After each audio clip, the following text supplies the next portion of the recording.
Good morning, student. Today we learn about the argument against social responsibilities and non-government organizations (NGOs). That two part we learn in these lectures. So first is argument against social responsibility. First is business lacks social skills. In order to discharge different social responsibilities, the business sectors do not have adequate skills. Business managers are not trained nor they are capable to deal with the social problem.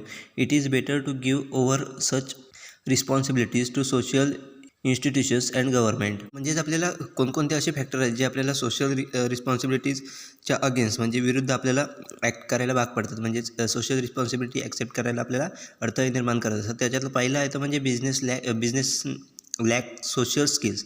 म्हणजेच वेगवेगळ्या social responsibilities ज्या काही असतात त्या आपल्याला पार पाडत असताना आपल्याला बिझनेसमॅनला प्रत्येक ते ॲडिक्वेट स्किल्स जे स्किल सेट हवे असतात ते सोशल प्रॉब्लेम सॉल्व्ह करायला ते प्रत्येक बिझनेसमॅनकडे नसतात. प्रत्येक बिझनेस सेक्टरकडे अशा पद्धतीचे स्किल हे असतातच अशा पद्धतीचं नाही. त्याच्यामुळे लॅक ऑफ स्किल्समुळे देखील आपल्याला सोशल रिस्पॉन्सिबिलिटी एक्सेप्ट करत असताना वेगवेगळे प्रॉब्लेम येत असतात. त्याचबरोबर बिझनेस मॅनेजर जो कोण जी व्यक्ती असेल त्याला तो ट्रेन नसतो की सोशल प्रॉब्लेम कशा पद्धतीने सॉल्व्ह केले पाहिजे. त्याला फक्त बिझनेसचं नॉलेज असतं की बिझनेस कशा पद्धतीने केला पाहिजे, परंतु सोशल प्रॉब्लेम जे आहे ते कशा पद्धतीने सॉल्व्ह केले पाहिजेत या पद्धतीचं ट्रेनिंग त्याला नसतं. तो ट्रेन नसतो, त्याला त्याविषयीचं स्किल नसतं किंवा नॉलेज नसतं. त्यामुळे आपल्याला सोशल रिस्पॉन्सिबिलिटीज एक्सेप्ट करत असताना किंवा त्या पार पाडत असताना आपल्याला वेगवेगळ्या प्रकारचे प्रॉब्लेमही येत असतात.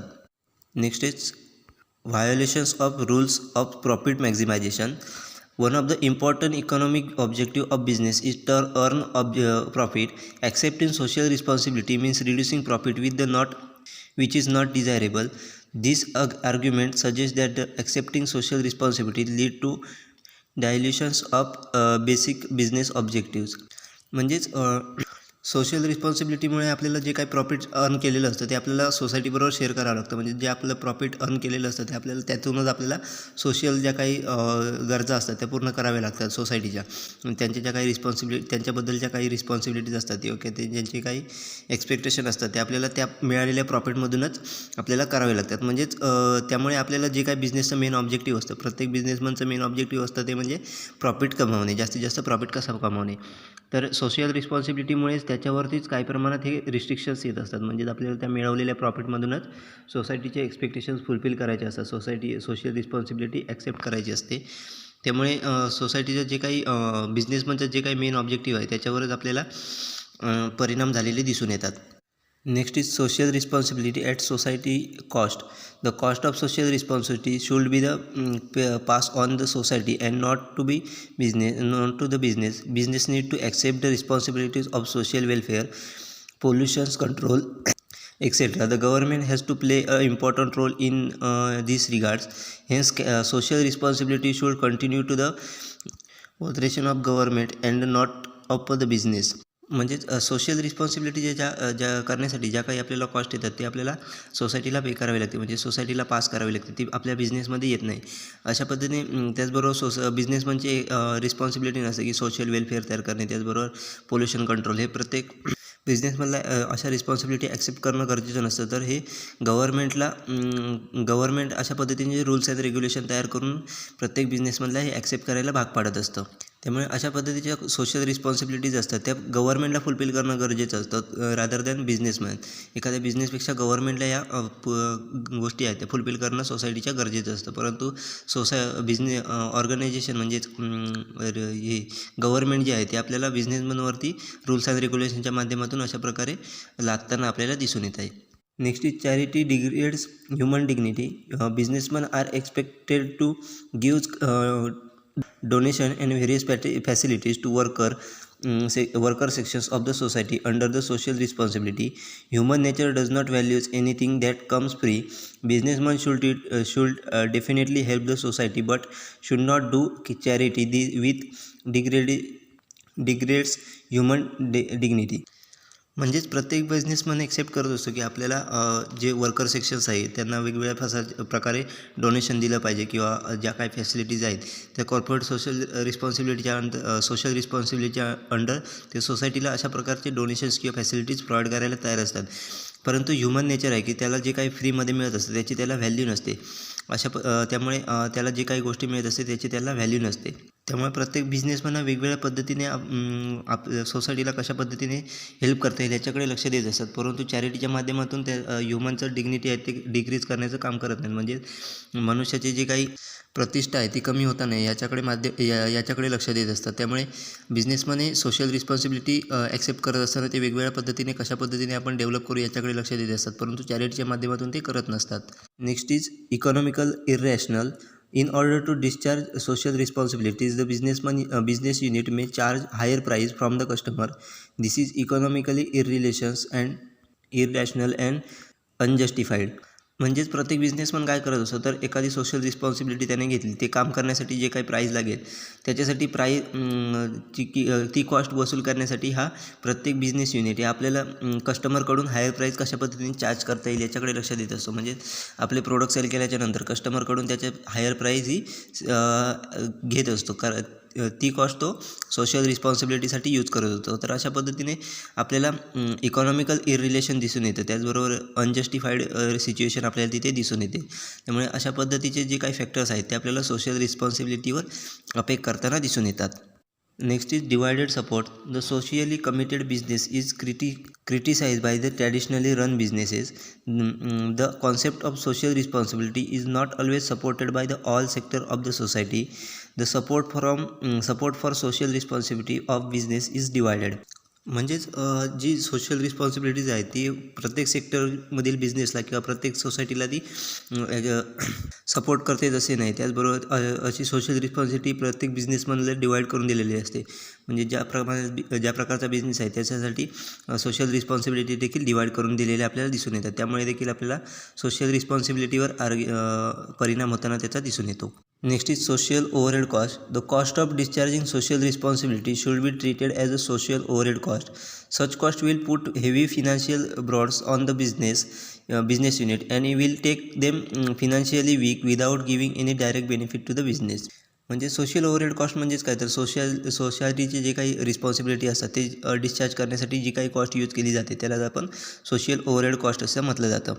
या कॉस्टमुळे आपल्याला बिझनेसच्या फिनान्सवरती इफेक्ट झालेला आपल्याला दिसून येतो. म्हणजेच बिझनेसमन हा आपल्याला झालेल्या प्रॉफिटमधला काही भाग हा सोशल रिस्पॉन्सिबिलिटी यूज करत असतो, त्यामुळे त्याचा बिझनेसवरती झालेला इफेक्ट आपल्याला दिसून येतो. त्याचबरोबर अशा पद्धतीच्या कॉस्टमुळे बिझनेसमन हा फिनान्शियली वीक होऊन जातो आणि त्याचा डिरेक्टली त्याच्या बिझनेसवरती इफेक्ट होऊन तो बिझनेसवरती त्याचा इफेक्ट होत असतो. त्यामुळे अशा प्रकारचे फॅक्टर देखील आपल्याला सोशल रिस्पॉन्सिबिलिटी ॲक्सेप्ट करायला अडथळे निर्माण करू शकतात.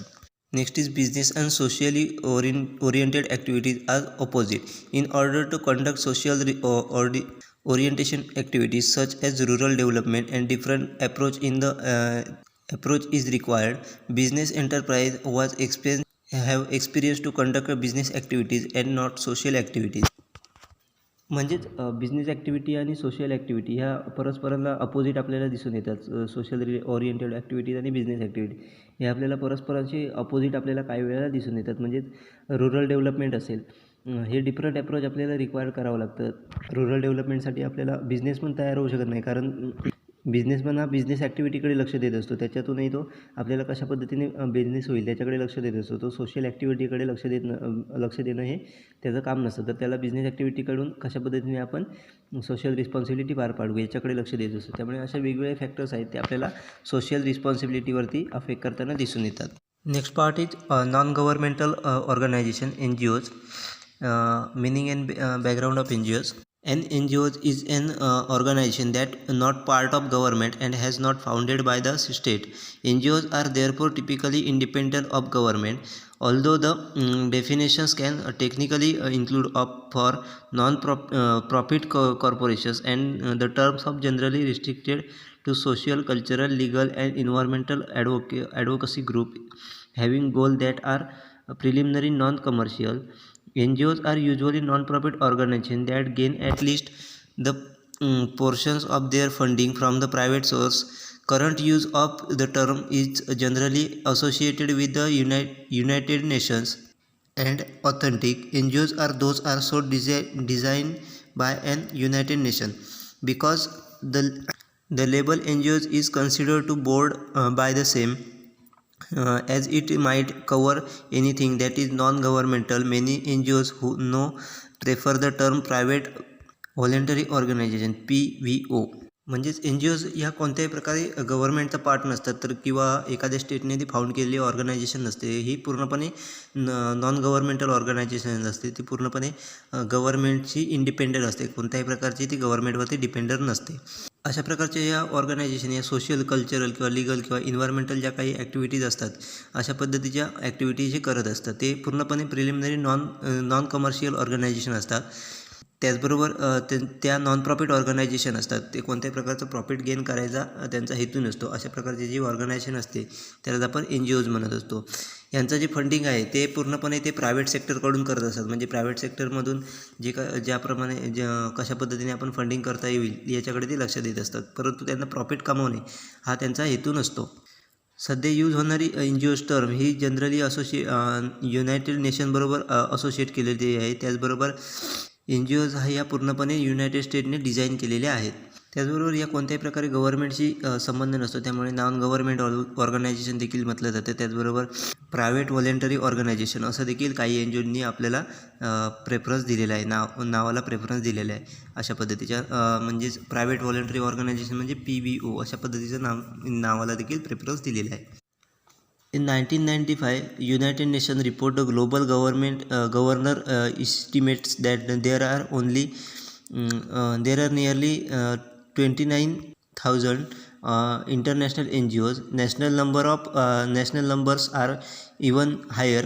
The United States has estimate 2 million NGOs. Most of them form in the post 30 years. Russia has 65,000 NGOs. Dozens are created daily. In Kenya alone, some 240 NGOs come into the existence every year. म्हणजेच United नेशनने 1995ला global नेशनला estimate केलं आहे की 29,000पर्यंत आपल्याला NGO जे आपल्याला दिसून येतात. त्याचबरोबर हे नंबर आपल्याला वाढत जाताना दिसून येतं. त्याचबरोबर नॅशनल नंबर देखील आपल्याला हे जास्त आहे तसा दिसून येतं. त्याचबरोबर युनायटेड स्टेटमध्ये इस्टिमेट केलं आहे की हे 2 मिलियनपर्यंत NGOज आपल्याला दिसून येतात. त्याचबरोबर त्यामध्ये प्रत्येक वर्षाला 30 या प्रमाणात आपल्याला वाढताना दिसून येतात. त्यामध्ये रशियामध्ये 65,000 NGOज आपल्याला दिसून येतात. त्यामध्ये डेली आपल्याला मोठ्या प्रमाणात आपल्याला वाढ होताना दिसून येते. त्याचबरोबर फक्त केनियामध्येच आपल्याला 240 NGOज आपल्याला प्रत्येक वर्षाला नवीन तयार होताना दिसून येतात. Next is feature and characteristics of NGOs. First is support democratic system. The democratic countries NGOs are essentially in order to support the government programs relating to social welfare, education, public health, population control, ecology balance, and drug addicts and so on. NGOs assist the government to raise the social welfare. या ठिकाणी आपल्याला NGOची वेगवेगळे features किंवा characteristics आपल्याला दिलेले आहेत. त्याच्यात पहिलं आहे म्हणजे सपोर्ट डेमोक्रॅटिक सिस्टम. म्हणजेच NGO जे आपल्याला डेमोक्रॅटिक सिस्टम डेव्हलप करायला आपल्याला मदत करत असतात. म्हणजेच गव्हर्नमेंटला वेगवेगळ्या पद्धतीने ते गव्हर्नमेंट प्रोग्राम डेव्हलप करायला सपोर्ट करत असतात. त्यामध्ये सोशल वेलफेअर असेल, एज्युकेशन असेल, पब्लिक हेल्थ असेल किंवा पॉप्युलेशन कंट्रोल असेल किंवा इकॉलॉजी बॅलन्स असेल, त्याचबरोबर ड्रग एडिक्ट असतील त्यांना कशा पद्धतीने आपण बाजूला करू शकतो. अशा पद्धतीचे वेगवेगळे जे काही गव्हर्नमेंटचे प्रोग्राम असतात त्यांना ती NGO ज्या मदत करत असतात. त्याचबरोबर NGO जे आपल्याला गव्हर्नमेंटला सोशल वेलफेअर वाढवायला देखील मदत करत असते. अशा प्रकारचं पहिलं फीचर आहे जे आपल्याला NGOजमध्ये दिसून येतं. Next is no profit basis. NGOs functions on no profit basis. They collect fund on their own by or may get financial support from the government or international organizations. Basically, NGOs are interested in service to the society in devoted manner. Therefore, this basic objective is raising social welfare and not for a personal or monetary gain.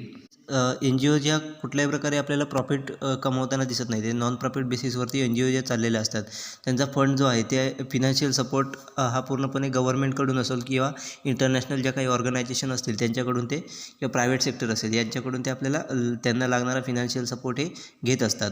त्याचबरोबर NGO ज्या पूर्णपणे service सोसायटीला कशा पद्धतीने service provide करून त्यांच्यामध्ये कशा पद्धतीने डेव्हलप करता येईल, सोसायटीमध्ये डेव्हलप करता येईल याच्याकडे लक्ष देत असतात. त्याचबरोबर त्यांचं मेन ऑब्जेक्टिव्ह असतं ते म्हणजे सोशल वेलफेअर करणे हा त्यांचा मेन ऑब्जेक्टिव्ह असतो. पर्सनल किंवा मॉनिटरी गेन करणं हा त्यांचा ऑब्जेक्टिव्ह नसून त्यांना सोशल वेलफेअर कशा पद्धतीने जास्तीत जास्त वाढवता येईल याच्याकडे NGOचा फोकस असतो. NGO फोकस करत असतात, त्यामुळे ह्या पूर्णपणे नॉन प्रॉफिट ऑर्गनायझेशन असतात.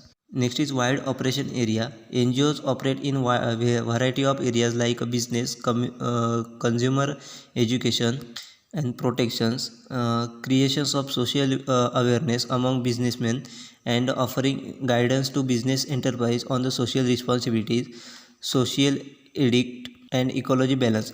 Business enterprise should keep contact with the suitable NGOs and take benefit of their services. Even customer associations can take the benefit of service offered by the NGOs. म्हणजेच NGO ह्या एकाच सेक्टरमध्ये काम न करून ते वेगवेगळ्या व्हरायटी ऑफ बिझनेस वेगवेगळ्या ठिकाणी काम करताना आपल्याला दिसून येतात.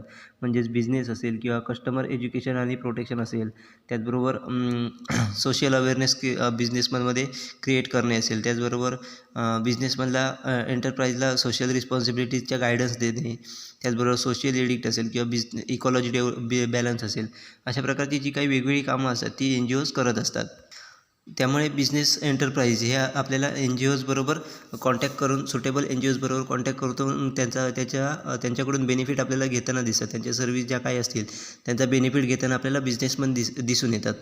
त्याचबरोबर कस्टमर असोसिएशन देखील असतील, ह्या देखील आपल्याला NGOज बरोबर कॉन्टॅक्ट करून त्यांच्याकडून आपल्याला जो काही बेनिफिट होता येईल तो बेनिफिट आपल्याला घेताना दिसतात.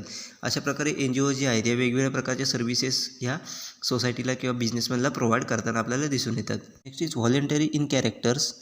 NGOज are voluntary organization but are duly registered under the society registration act 1860. They have legal sanctions and the subject to certain legal provision and restrictions. Individual interested in the subject and activities of NGOs are free to join any NGOs as per their wish. Professionals and retired government servant, senior citizen, college teacher, and socially conscious and service minded people can join such NGOs and participate in the social useful activities. म्हणजेच NGO ज्या voluntary कॅरेक्टरिस्टिक्सवरती झाला असतात, म्हणजेच ज्याला कोणाला voluntary आपल्याला म्हणजेच NGO join करायचे आहे तो कोणती इंडिव्हिज्युअल व्यक्ती जॉईन करू शकतो. त्याचबरोबर NGO जे व्हॉलेंटरी ऑर्गनायझेशन जरी असल्या तरी त्या societies registration act under register झालेले असतात, परंतु त्याला काही लिगल सेक्शन्स आपल्याला दिलेले आहेत, त्याचबरोबर लिगल प्रोव्हिजन्स अँड रेस्ट्रिक्शन्स आपल्याला दिलेले आहेत. त्यामुळे इंडिव्हिज्युअल जी कोणी इंटरेस्टेड असेल ती NGOमध्ये फ्रीली जॉईन होऊ शकते. म्हणजेच कोण प्रोफेशनल असेल किंवा रिटायर्ड गव्हर्नमेंट सर्वंट असेल, त्याचबरोबर सिनियर सिटीजन असेल किंवा कॉलेज टीचर असेल किंवा सोशल कॉन्शियस किंवा सर्व्हिस माइंडेड पीपल जे कोण असतील त्याला NGO जॉईन करावीशी वाटते, ती इझिली NGO जॉईन करून सोशली युजफुल ॲक्टिव्हिटीजमध्ये पार्टिसिपेट होऊ शकतात. असे हे देखील आपल्याला ऑर्गनायझेशन NGOजमध्ये फीचर आपल्याला किंवा कॅरेक्टरिस्टिक्स आपल्याला दिसून येतात. Next is limited external control. The external control on NGOs is limited since their activities are restricted, peaceful and non political in nature. Moreover, NGOs conduct their activities as per certain principles, rules and procedures. They have to keep account as well as security books. They operate a democratic principle. म्हणजेच आपल्याला NGOवरती external control आपल्याला limited प्रमाणात दिसून येतो. म्हणजेच NGOज ह्या limited ॲक्टिव्हिटीमध्ये limited असतात, त्याचबरोबर रिस्ट्रिक्शन्स किंवा स्पेसफुल असल्यामुळे किंवा नॉन पॉलिटिकल नेचर असल्यामुळे तिकडे आपल्याला NGOमध्ये एक्सटर्नल कंट्रोल आपल्याला NGOमध्ये कमी प्रमाणात दिसून येतो. त्याचबरोबर NGO ज्या त्यांच्या ॲक्टिव्हिटी ज्या त्यांच्या प्रिन्सिपलनुसार किंवा रूल्स असतील किंवा प्रोसिजर असेल त्याच्यानुसारच करत असतात, त्याचबरोबर त्यांचं योग्यरित्या त्याचं अकाउंटिंग करत असतात. त्यामुळे आपल्याला NGOमध्ये एक्सटर्नल कंट्रोल आपल्याला कमी प्रमाणात दिसून येतो. त्याचबरोबर ते डेमोक्रॅटिक प्रिन्सिपलच्या माध्यमातून आपली कामं करत असतात, त्याचमुळे NGO जे एक्सटर्नल कंट्रोल आपल्याला लिमिटेड प्रमाणात दिसून येतो. Next is non political characters. NGOs are operating in all part of country and non political in characters. They are basically concerned with social, educational, public health and economic activities. NGOs are concerned with welfare activities. म्हणजेच NGOजमध्ये आपल्याला कोणत्याही प्रकारचं political characters आपल्याला दिसून येत नाही. म्हणजेच NGO ज्या पूर्णपणे आपल्याला नॉन पॉलिटिकल कॅरेक्टरिस्टिक्समध्ये दिसतात, त्याचबरोबर त्या बेसिकली आपल्याला सोशल ॲक्टिव्हिटीज असतील किंवा एज्युकेशनल ॲक्टिव्हिटीज असतील किंवा पब्लिक हेल्थ असेल किंवा इकॉनॉमिक ॲक्टिव्हिटीज असेल याकडे आपल्याला यामध्ये काम करताना दिसतात rather than political characters political फॅक्टरमध्ये. त्याचबरोबर एन जी ओच्या वेलफेअर ॲक्टिव्हिटीज कशा पद्धतीने क्रिएट करता येतील याच्याकडे जास्तीत जास्त लक्ष देत असतात. त्यामुळे आपल्याला एन जी ओमध्ये आपल्याला हे फीचर दिसून येतं की आपल्याला एन जी ओमध्ये कोणत्याही प्रकारे आपल्याला पॉलिटिकल कॅरेक्टर्स आपल्याला दिसून येत नाहीत. अशा पद्धतीने वेगवेगळे फीचर्स जी आपल्याला दिलेली आहेत ती फीचर्स आपल्याला एन जी ओची दिलेली आहेत. Next is clear define objectives. Every N G Os has specific as well as the define objective and area of operations. N G Os are basically service organization. Some are concern with the educational while other may be related with public health, pollution control, provisions of drinking water, child welfare, protection of animal and so on. म्हणजेच प्रत्येक N G ओची non government ऑर्गनायझेशनचे objective specific असतात. त्याचबरोबर ती वेल define objective आपल्याला त्याचबरोबर त्यांचा area of operation हा आपल्याला वेल डिफाईन दिसून येतो. त्याचबरोबर त्या basically service organization N G O ज्या बेसिकली आपल्याला सर्व्हिस ऑर्गनायझेशन सर्व्हिस सेक्टरमध्ये दिसून येतात म्हणजे ते सर्व्हिस ऑर्गनायझेशन असतात. त्याचबरोबर आपल्याला सर्व्हिस सेक्टरमध्येच म्हणजेच काय तर काही एन जी ओ जे आपल्याला एज्युकेशन सेक्टरमध्ये काम करताना दिसतात, तर काही पब्लिक हेल्थमध्ये दिसतात, तर काही पोल्युशन कंट्रोलमध्ये दिसतात, तर काही जण ड्रिंकिंग वॉटरच्या प्रोव्हिजनमध्ये असतात, काही चाइल्ड वेलफेअर असेल किंवा इतर ॲनिमल प्रोटेक्शन असेल. अशा पद्धतीच्या वेगवेगळ्या सोशल वर्कमध्ये आपल्याला म्हणजेच सोशल सर्व्हिसेसमध्ये आपल्याला वर्क करताना एन जी ओज दिसून येतात. त्यामुळे त्यांचं ऑब्जेक्टिव्ह हे त्यांना क्लिअरली डिफाईन करावं लागतं. म्हणजे त्यांचं ऑब्जेक्टिव्ह नेमकं काय, त्याच्यानंतर एरिया ऑफ ऑपरेशन कुठला आहे हे त्यांना क्लिअरली डिफाईन करावं लागतं. अशा पद्धतीचं आपल्याला फीचर एन जी ओमध्ये दिसून येतं. Next is need financial support. N G Os need fund for the conduct of social welfare activities. Self-finance is not possible.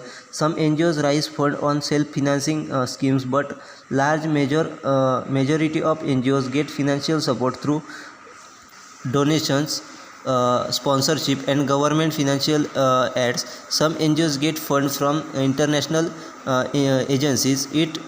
It is mandatory for NGOs to keep proper account of the fund collection. N G O जर चालवायची असेल तर त्यांना financial support करणं हे खूप गरजेचं आहे, कारण त्यांना सेल्फ फिनान्स करणं हे पॉसिबल नसतं, कारण ह्या नॉन प्रॉफिट ऑर्गनायझेशन असतात. त्यामुळे त्यांना सेल्फ फिनान्स उभा करणं हे पॉसिबल नसतं. तरी पण काही एन जी ओ ज्या सेल्फ फिनान्समधून वेगवेगळ्या ॲक्टिव्हिटीज करत असतात, पण ज्या काही मोठ्या प्रमाणात ज्या मेजर ॲक्टिव्हिटीज असतात त्या करण्यासाठी मोठ्या प्रमाणात पैशाची गरज असते किंवा फिनान्शियल सपोर्टची गरज असते. मग अशा वेळी ह्या एन जी ओज वेगवेगळ्या डोनेशनच्या माध्यमातून असेल किंवा स्पॉन्सरशिपच्या माध्यमातून असेल किंवा गव्हर्मेंट फिनान्शियल ॲड्स असेल किंवा इंटरनॅशनल एजन्सीज असतील यांच्याकडून फिनान्शियल सपोर्ट घेत असतात. अशा पद्धतीने फिनान्शियल सपोर्ट घेऊन एन जी ओज आपलं काम करत असतात. वेगवेगळ्या प्रकारच्या ज्या काही ॲक्टिव्हिटीज असतील त्या करत असतात. अशा प्रकारचे वेगवेगळे फीचर्स आणि कॅरेक्टरिस्टिक्स आपल्याला एन जी ओमध्ये दिसून येतात. Next is types of N G Os. म्हणजे ज्या ठिकाणी आपल्या एन जी ओचे वेगवेगळ्या प्रकारचे टाईप्स जे आहेत ते या ठिकाणी दिलेले आहेत. मग ते टाईप्स कोणकोणते आहेत ते आपण आता पुढे पाहणार आहोत. First is protecting fundamental rights. N G Os like committee for the protections of democratic rights CPDR, people union for civil liberties PUCL, people union for democratic rights PUDR, highlight issues of various violations of fundamental human rights. They help to keep under check all overwhelming power of the state as used by police and political process. म्हणजेच आपल्याला पहिला type दिला आहे तो protecting fundamental rights. म्हणजे fundamental rights असतात त्यांना protect करणारे एन जी ओज. त्यामध्ये वेगवेगळ्या ऑर्गनायझेशनची आपल्याला नावं दिली आहेत, एन जी ओची नावं दिली आहेत. त्यामध्ये पहिली आहे त्यामध्ये committee for protecting democratic right, then people union for civil liberties, then people union for the democratic rights. अशा प्रकारचे वेगवेगळ्या ज्या ऑर्गनायझेशन आहेत त्या फंडामेंटल ह्युमन राईट्ससाठी राईटचे जे काही इश्यू असतात ते कशा पद्धतीने सॉल्व करता येतील याच्याकडे ते लक्ष देत असतात. त्याचबरोबर ते स्टेटची कशा पद्धतीने आपण पॉवर वाढवू शकतो, त्याचबरोबर स्टेटमधील जे काही पॉलिटिकल प्रोसेस असेल किंवा पोलीस असतील यांच्याकडून जे काही वापरले जाणारे इक्विपमेंट असेल किंवा यांना कशा पद्धतीने आपण हेल्प करू शकू याच्याकडे ते NGOज लक्ष देत असतात. अशा प्रकारचे NGO जे आपल्याला प्रोटेक्टिंग फंडामेंटल राईट्स या टाईपमध्ये आपल्याला दिसून येतात. Next is dealing with housing problem. The urban NGOs handle housing problem of the poor. For example in Mumbai the Nivara Hakk Suraksha Samiti NHSS and Zopadpatti Rahivasi Sangh help in organizing the hunted and improvement dwellers to demand the right of housing.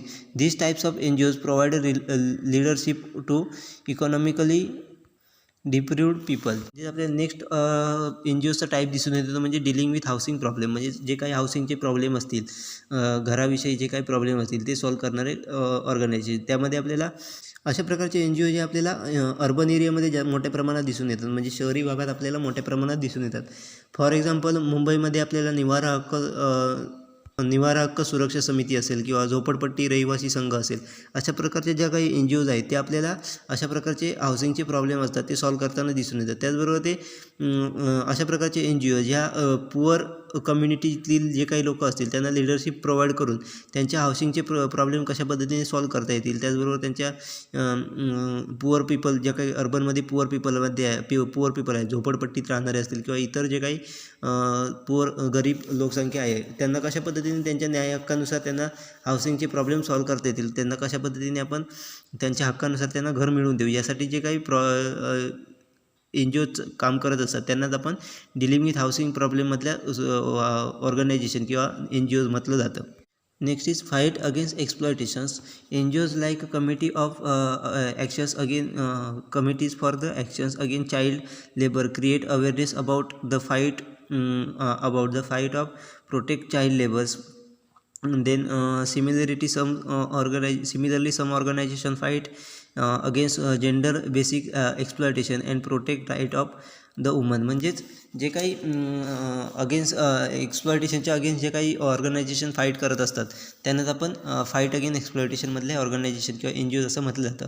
अशा प्रकारचे NGO जे आपल्याला labour child वरती awareness create करताना दिसून येतात. म्हणजेच मोठ्या प्रमाणात लहान बालकामगार आपल्याला दिसून येतात, त्यांच्या अगेन्स्ट अवेअरनेस क्रिएट करून अशा मुलांना आपल्याला त्याच्यापासून प्रोटेक्शन देताना मदत देताना आपल्याला दिसून येतात. म्हणजे ते जे काही लहान मुलं असतील त्यांना तो कामधंदा करून न देता, कामाला न लावता त्यांना कशा पद्धतीने आपण शिक्षणाकडे वळवू याच्याकडे किंवा इतर गोष्टीकडे वळवू याच्याकडे लक्ष देत असतात.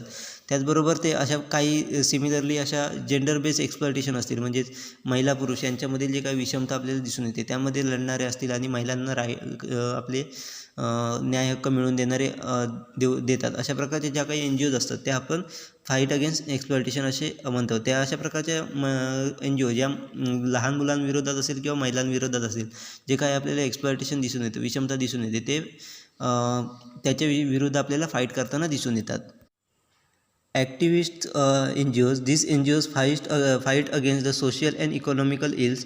They take interest in consumer protection, regulation of unfair trade protections, pollution control, and so on. These activities protect the masses directly or indirectly. म्हणजेच आपल्याला काही NGOज ह्या इकॉनॉमिकल आणि सोशल फॅक्टर ज्या काही त्याच्या अगेन्स्ट विरुद्ध लढता येतात. म्हणजे सोशल किंवा इकॉनॉमिकल ज्या काही चुकीच्या गोष्टी घडत असतात त्याच्या विरुद्ध आपल्याला लढताना दिसून येतात. त्यामध्ये त्यांना कस्टमर प्रोटेक्शन असेल किंवा अनफेअर ट्रेड जे काय होत असतात त्यांना प्रोटेक्शन, त्याच्याविषयी रेग्युलेशन तयार करून त्यांना प्रोटेक्शन देणे कस्टमरला. त्याचबरोबर पोल्युशन ऑर्गनायझेशनकडून होणारा पोल्युशन कंट्रोल असेल त्याच्यावरती पोल्युशन कंट्रोलवरती त्यांना रिस्ट्रिक्शन साधणे.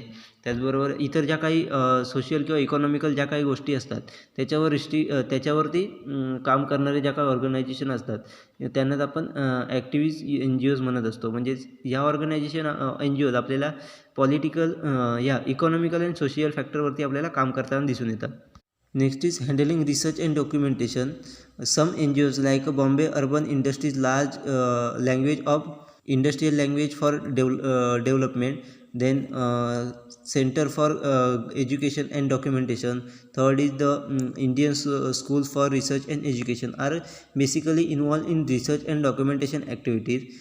This enables social activists to better prepare to interest in the field. म्हणजेच काही NGO हे आपल्याला एखादं रिसर्च किंवा डॉक्युमेंटेशन करताना आपल्याला दिसून येतात. त्यामध्ये Bombay urban industrial language for development असेल किंवा सेंटर एज्युकेशनल अँड डॉक्युमेंटेशन ही ऑर्गनायझेशन असेल किंवा त्याचबरोबर Indian school for research and education अशा ज्या काही ऑर्गनायझेशन आहे बेसिकली आपल्याला रिसर्च आणि डॉक्युमेंटेशनमध्ये इन्व्हॉल्व झालेले दिसतात. म्हणजे ते फक्त एखादा रिसर्च करायचा असेल किंवा एखाद्या प्रोजेक्टचं डॉक्युमेंटेशन करायचं असेल तर अशा ॲक्टिव्हिटीजमध्ये आपल्याला ते इन्व्हॉल्व झालेले दिसून येतात. अशा प्रकारे आपल्याला एकूण टोटल 5 NGOचे प्रकार दिलेले आहेत ते आपल्याला आपल्या सोसायटीमध्ये आपल्याला आढळून येतात. अशा प्रकारच्या 5 टाईपमधील NGOज आपल्याला मार्केटमध्ये दिसून येतात. Next is functions and activities of NGOज.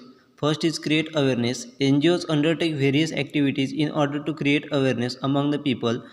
No activity can be successful unless it received support from the people. NGOs are required to follow, understand efforts in order to make people realize that unless they unite and stand for one another, it is not possible to protect mutual interests. In order to communicate effectively they normally use local dialect. म्हणजेच आपल्याला या ठिकाणी वेगवेगळ्या प्रकारची ऑर्गनायझेशनची जी काही functions असतात किंवा त्यांच्या ॲक्टिव्हिटीज असतात ते आपल्याला दिलेले आहेत. त्याच्यामध्ये पहिला आहे तो क्रिएट अवेअरनेस. म्हणजेच वेगवेगळ्या ऑर्गनायझेशन असतात NGOज असतात ते आपल्या व्हेरियस प्रकारच्या ॲक्टिव्हिटीज आपल्या ताब्यात घेत असतात जेणेकरून ते आपल्या लोकांमध्ये वेगळं अवेअरनेस क्रिएट करू शकतात. त्या ॲक्टिव्हिटीजबद्दल असेल किंवा त्या वर्क प्रोजेक्टबद्दल असेल किंवा जे काही थिंग्स असतील त्याबद्दल त्या वेगवेगळ्या प्रकारे लोकांमध्ये अवेअरनेस क्रिएट करण्याचे काम करत असतात. कारण एखादी ॲक्टिव्हिटीज आपल्याला करायची असेल तर ती सक्सेसफुल व्हायची असेल तर आपल्याला लोकांचा सपोर्ट असणं गरजेचं आहे. लोकांचा सपोर्ट आपल्याला तेव्हाच मिळतो ज्यावेळी ते त्या गोष्टीविषयी अवेअर असतात तेव्हाच आपल्याला लोकांचा सपोर्ट आपल्याला मिळत असतो. त्यामुळे अशा प्रकारचे ज्या ऑर्गनायझेशन आहेत ते आपल्याला अशा वेगवेगळ्या प्रोजेक्टमध्ये आपल्याला लोकांना अवेअरनेस करण्याचं काम करताना दिसून येतात.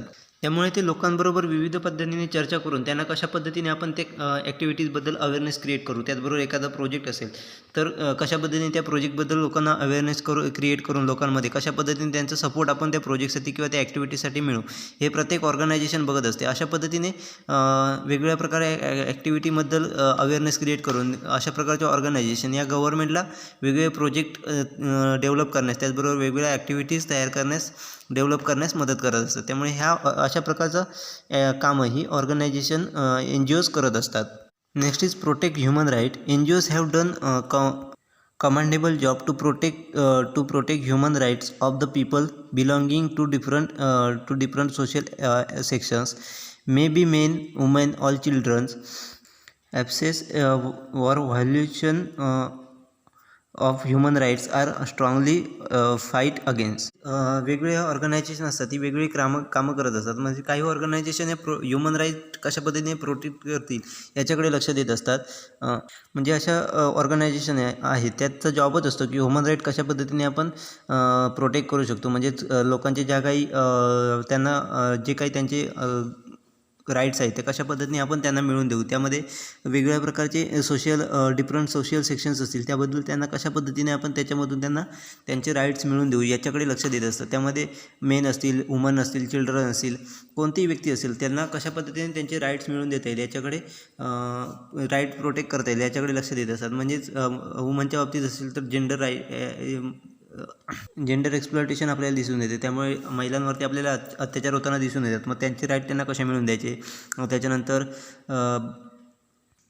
लेबर चिल्ड्रन लेबर अशा प्रकारची म्हणजेच लहान मुलांना कामाला लावणे अशा पद्धतीचे बालकामगार आपल्याला दिसून येतात.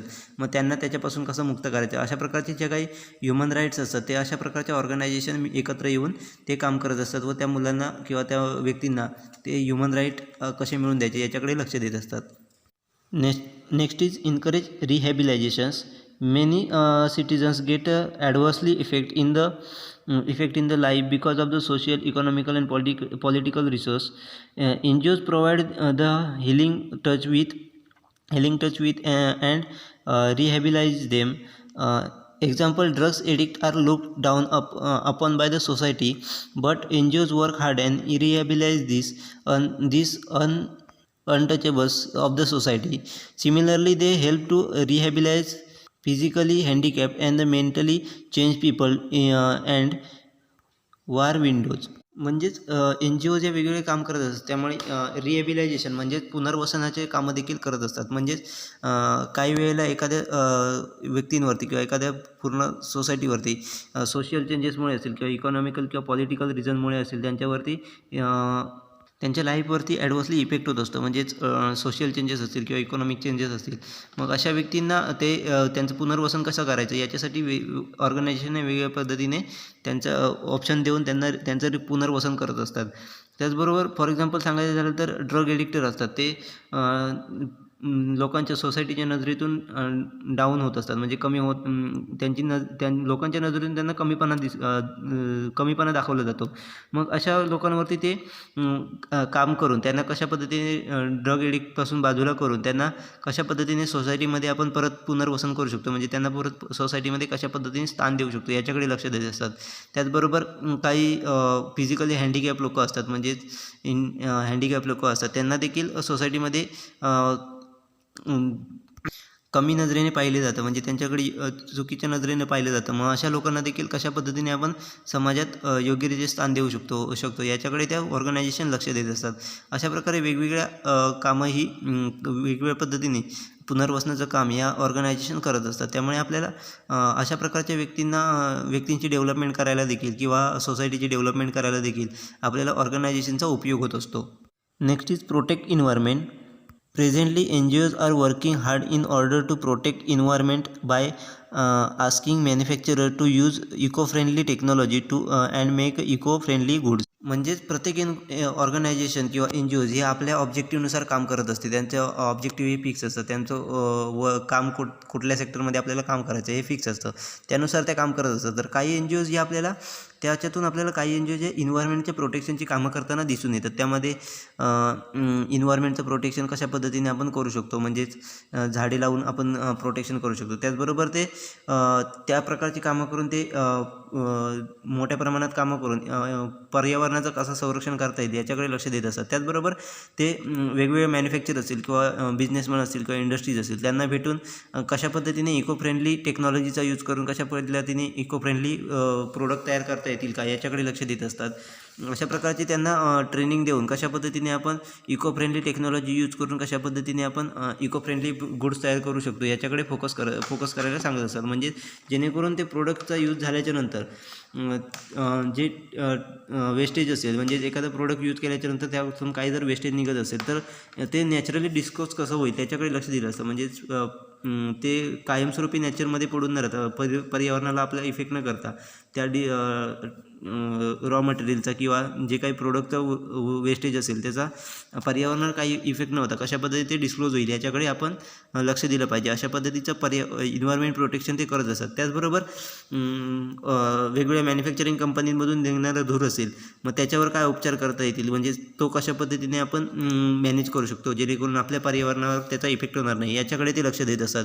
त्याचबरोबर मॅन्युफॅक्चर इंडस्ट्रीजमधून निघणारं पाणी हे डिरेक्टली नदीमध्ये सोडलं जातं. मग त्याच्यावरती कशा पद्धतीने प्रोसेस करून ते नदीमध्ये सोडलं की जेणेकरून त्याचा आपल्याला त्या नदीमधील इतर पाण्यावरती किंवा ज्या इतर जलाशय आहेत त्याच्यावरती कशा पद्धतीने परिणाम होणार नाही याच्याकडे लक्ष दिलं जातं. अशा प्रकारची जी कामं करत असतात या एन जी ओजना इन्व्हायरमेंटल प्रोटेक्शन्स करणारे एन जी ओज असं म्हटलं जातं. ते अशा प्रकारची वेगवेगळी कामंही एन जी ओज करत असतात.